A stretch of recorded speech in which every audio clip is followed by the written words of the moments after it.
This is the time of year we pull out our family heirloom recipes as we prepare for the holidays. This is my grandmother and me. I make her famous corn pudding recipe, but I may have just found out why mine may never quite taste as good as hers. Over the years, manufacturers have been giving us less, so her can of cream corn isn't the same as mine is now.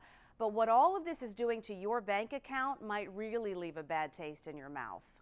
You may not notice by the price tag, but here is proof that things we use every day aren't what they used to be. Well, you can see from these that it's literally happening in every aisle of the store. We are paying more because we are getting less in the container. Consumer advocate Mary Bach is disgusted at the Social Security Administration maintaining that consumer prices are down over the past year, because that means seniors on Social Security are not getting a cost of living adjustment next year.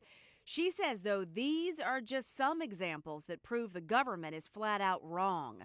Take, for example, coffee cans. Over the years, the size of these cans has stayed the same, you see, but what's inside is different. It's slowly decreased from 16.5 ounces down now to 10.5 ounces per can. So my question is, do they really expect us to believe that 10.5 ounces makes just as much as 16 ounces used to make? I think not. Or how about toilet paper? A few years ago, we'd get 83.5 square feet. Now, it's down to just 58.6.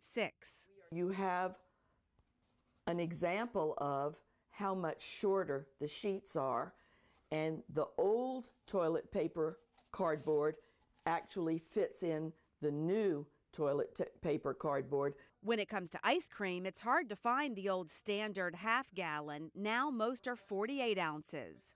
So it's a 25% reduction, which means that it's a 25% increase in cost. But she says that's only the beginning. Ice cream manufacturers have changed most of the recipes by using less expensive ingredients, so much so that they don't even meet the FDA guidelines for ice cream, so they have to call it something else.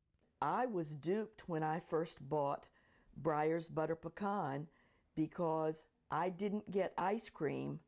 I got what is now known as frozen dairy dessert.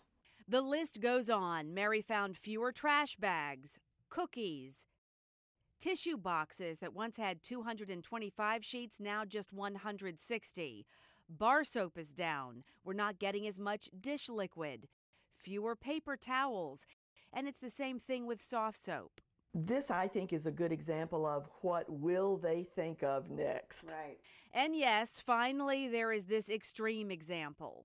Just when you think you've seen it all, this is a bar of soap where the center of the bar has literally been cut out. Can we see that? Can you open that? And what is particularly amusing about this bar of soap is the packaging and what is actually printed on the package. The packaging claims it's getting rid of that unused middle portion of the soap for you. Mary says she'll continue keeping track of all of this. Because, Michelle, it's our money we're talking about, and we want to get the most value for our buck, but we also don't need to be deceived. In the meantime, read your recipes carefully before making Grandma's famous pumpkin pie. Michelle Wright, Pittsburgh's Action News 4.